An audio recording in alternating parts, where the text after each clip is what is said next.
अभी चंद्रयान-3 को चांद पर उतरने में कुछ दिन बाकी हैं। उससे पहले ही उसने फिर से भेज दी चांद की भयानक फोटो। पिछली बार की तुलना में इस बार की फोटो बहुत ही ज्यादा भयानक है।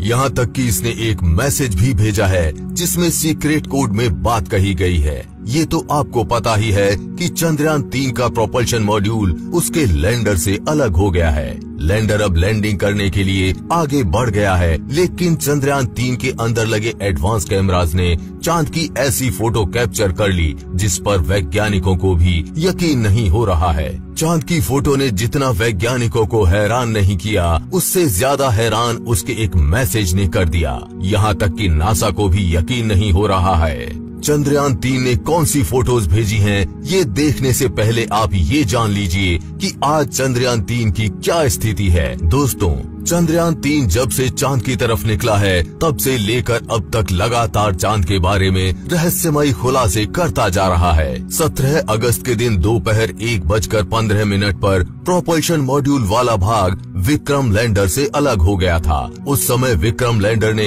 एक हैरान कर देने वाला मैसेज वैज्ञानिकों के पास भेजा। लैंडर के अलग होने के बाद इसरो ने ट्वीट कर लैंडर की ओर से प्रोपल्शन मॉड्यूल को थैंक यू बोला है। इतनी यात्रा में मेरा साथ दिया, उनका शुक्रिया। ये जानकारी इसरो ने ट्वीट करके दी। दोस्तों, चंद्रयान-3 ने फिर से भेजे पहले से ज्यादा भयानक फोटो और चांद का वीडियो। दोस्तों, इस समय चंद्रयान का प्रोपल्शन मॉड्यूल और विक्रम लैंडर दोनों अलग हो गए हैं और अब ये लैंडर लैंडिंग करने के लिए अपने सफर पर आगे बढ़ रहा है। वैसे वैसे चांद का रहस्यमयी खुलासा कर रहा है। आपको बता दें कि चंद्रयान-3 में लगे हाई रिजोल्यूशन कैमरे ने चांद की ऐसी भयानक फोटो के साथ वीडियो को भेजा है जिसे देखकर वैज्ञानिक भी अचंभे में पड़ गए हैं। इन फोटोज के बारे में हम आगे वीडियो में बात करेंगे। दोस्तों, 14 जुलाई के बाद चंद्रयान-3 ने कई मुश्किल पड़ावों को पार किया है, लेकिन उससे ज्यादा आगे का सफर इसके लिए मुश्किल है। लैंडिंग का दिन जैसे जैसे नजदीक आ रहा है, वैज्ञानिकों ने तैयारियां तेज कर दी हैं। 18 अगस्त को इसरो के वैज्ञानिकों ने चंद्रयान-3 की डी बूस्टिंग स्टार्ट कर दी, यानी अभी ये बहुत तेजी से चांद के चारों ओर चक्कर लगा रहा है। इसकी स्पीड को धीरे धीरे वैज्ञानिक कम करेंगे। 18 तारीख को ये चांद से 100 किलोमीटर दूर था, लेकिन डी बूस्टिंग के जरिए धीरे धीरे ये चांद से जब 30 किलोमीटर दूरी पर आ जाएगा, उस समय वैज्ञानिक इसके लैंड करने की प्रक्रिया को स्टार्ट कर देंगे। ये सब कुछ इतना आसान नहीं है जितना आप सोच रहे हैं। इसके बाद इसका AI सिस्टम यानी आर्टिफिशियल इंटेलिजेंस सिस्टम पूरी तरह से एक्टिव हो जाएगा और आर्टिफिशियल इंटेलिजेंस इसके लिए जगह बताएगा कि कौन सी जगह चांद पर लैंड करना है।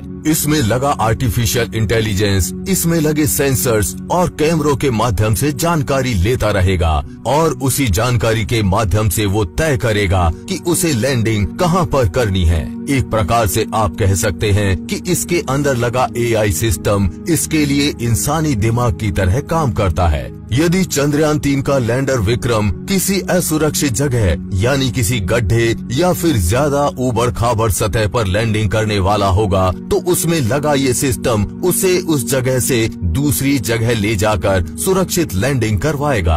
अब आपको बताते हैं इसने जो ताजा तस्वीरें भेजी हैं, इन तस्वीरों ने पूरी दुनिया में हड़कंप मचा दिया है, जिसके अंदर चांद की हैरान कर देने वाली वीडियोस नजर आ रही हैं। अभी जो आप मोबाइल स्क्रीन पर ये वीडियो देख रहे हैं, ये वीडियो चंद्रयान-3 के विक्रम लैंडर में लगे लैंडर पोजीशन डिटेक्टिव कैमरा द्वारा 17 अगस्त के दिन दोपहर 1 बजे कैप्चर किया गया है। इस वीडियो के अंदर चांद की वो जगह नजर आ रही है जिसे वैज्ञानिक कई सालों से देखना चाह रहे थे।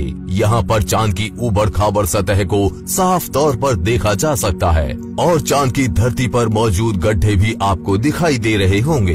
पिछली तस्वीर की तुलना में इस तस्वीर में साफ तौर पर चांद की सतह को देखा जा सकता है। दोस्तों, रूस 2 दिन के बाद ही चांद पर उतरने का दावा कर रहा है, यानी रूस के वैज्ञानिकों की तरफ से कहा गया था कि 21 अगस्त को लूना 25 चांद पर उतरने का अनुमान है। अगर रूस 2 दिन ही लेट हो जाता तो भारत चांद की दक्षिणी ध्रुव पर उतरने वाला पहला देश बन जाता, लेकिन रूस ने हड़बड़ी में भारत के इस सपने को तोड़ने की कोशिश की है। अगर रूस का लूना 5 सही सलामत रहा तो वो चांद पर 22 अगस्त को सफलतापूर्वक सॉफ्ट लैंडिंग कर जाएगा। लेकिन यदि लूना 25 के साथ कुछ दिक्कतें आती हैं, तो हमारा चंद्रयान 23 अगस्त को शाम 5:27 पर चांद की सतह पर सफलतापूर्वक लैंडिंग करेगा। और अगर ऐसा हो गया तो हमारा देश चांद के दक्षिणी ध्रुव पर उतरने वाला दुनिया का पहला देश बन जाएगा। लेकिन चांद पर जाने के रास्ते में ये आखिरी पड़ाव बहुत मुश्किल माना जाता है। आपको पता होगा कि इसी फेज के अंदर हमारे चंद्रयान 2 के साथ घटना घटित हो गई थी और पूरे भारत को निराशा झेलनी पड़ी थी। लेकिन सवाल ये उठता है कि चांद की दुनिया इतनी खतरनाक क्यों है? आखिर चांद पर ऐसा क्या है जिसकी वजह से मिशन वहां पर जा नहीं पा रहे? इसे थोड़ी गहराई से समझते हैं। दोस्तों, हमसे 3,84,400 किलोमीटर की दूरी पर मौजूद चंद्रमा हमारी पृथ्वी का एकमात्र प्राकृतिक उपग्रह है। धरती से देखने पर ये भले ही हमें गोल नजर आता हो, लेकिन हकीकत में ये भी पृथ्वी की तरह थोड़ा अंडाकार है। चांद का वायुमंडल बहुत ज्यादा पतला है, या आप ये भी कह सकते हैं कि चांद के पास ना के बराबर वातावरण है। चांद का वातावरण ऊपरी तौर पर हीलियम, आर्गन, सोडियम और पोटेशियम से बना है। चांद पर पानी भी मौजूद है, जिसकी खोज साल 2009 में हमारे चंद्रयान 1 ने सबसे पहले की थी। लेकिन ये पानी पृथ्वी की तरह लिक्विड फॉर्म में नहीं, बल्कि चांद पर या बर्फ के छोटे छोटे टुकड़ों में मौजूद है। वो भी बिल्कुल समतल जगह पर नहीं है, बल्कि कहीं खड्डों में बर्फ के रूप में जमा है। आपको शायद इस बात पर यकीन न हो, लेकिन चंद्रमा हमारी नींद पर भी खास असर डालता है, और ये बात एक रिसर्च में साबित हो चुकी है। दरअसल आज से 10 साल पहले स्विट्जरलैंड के बेसल विश्वविद्यालय में ये खोज की गई थी कि अमावस की रात में लोग ज्यादा गहरी नींद सोते हैं, जबकि पूर्णिमा की रात उन्हें नींद इतनी अच्छी नहीं आ पाती। अब इसकी वजह क्या है? ये सवाल अभी भी वैज्ञानिकों के लिए एक रहस्य बना हुआ है। आपने बहुत बार सुना होगा कि चांद पर बड़े बड़े गड्ढे मौजूद हैं, लेकिन इन सभी में सबसे ज्यादा बड़े और गहरे गड्ढे चांद के दक्षिणी ध्रुव पर हैं, और चंद्रयान 3 के विक्रम लैंडर को यहीं पर उतरना है। साथ ही इस इलाके में गड्ढे भी सबसे ज्यादा हैं। ये परेशानी भी वैज्ञानिकों के लिए बड़ी है, और इसका आर्टिफिशियल इंटेलिजेंस को पता लगाना है कि कहां पर गड्ढे ज्यादा हैं, और उन भयानक गड्ढों से चंद्रयान 3 के लैंडर को बचाना है। आप ये जानकर हैरान हो जाएंगे कि चांद के दक्षिणी ध्रुव पर एक ऐसा गड्ढा भी मौजूद है जो चंद्रमा का सबसे बड़ा गड्ढा है, जिसका व्यास 1000 किलोमीटर से ज्यादा और गहराई 8 किलोमीटर है। इतना ही नहीं, बल्कि हमारे पूरे सोलर सिस्टम का सबसे बड़ा गड्ढा है।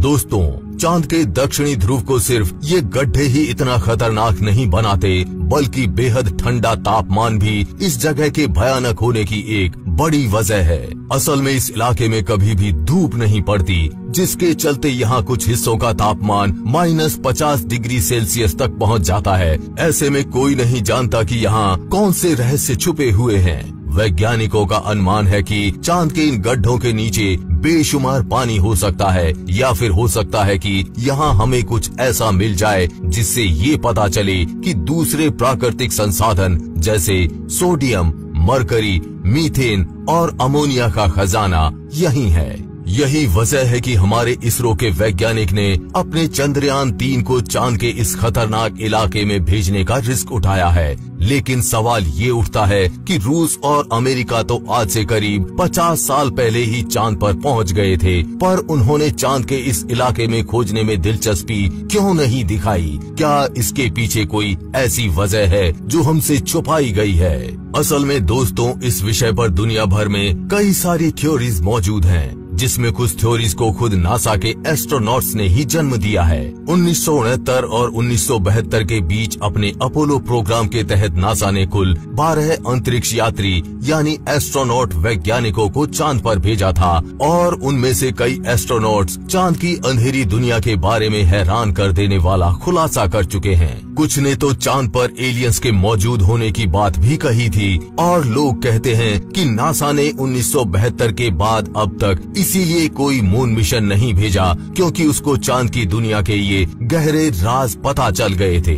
हालांकि नासा की तरफ से इसकी वजह दी गई कि चांद पर ऐसा कुछ नहीं है जिसकी खोज की जाए, इसलिए अब इस मिशन पर और ज्यादा पैसा बर्बाद नहीं करना चाहता था। लेकिन दोस्तों, अगर आपको कहा जाए कि आपको चांद पर जाना है तो क्या आप चांद पर जाना चाहेंगे? बाकी जितने भी दावे हैं, उन दावों को चंद्रयान 3 क्लियर करने वाला है। जब दक्षिणी ध्रुव की पहली बार तस्वीर आएगी तो अमेरिका भी इसरो का लोहा मान लेगा। बाकी आज के इस वीडियो में बस इतना ही।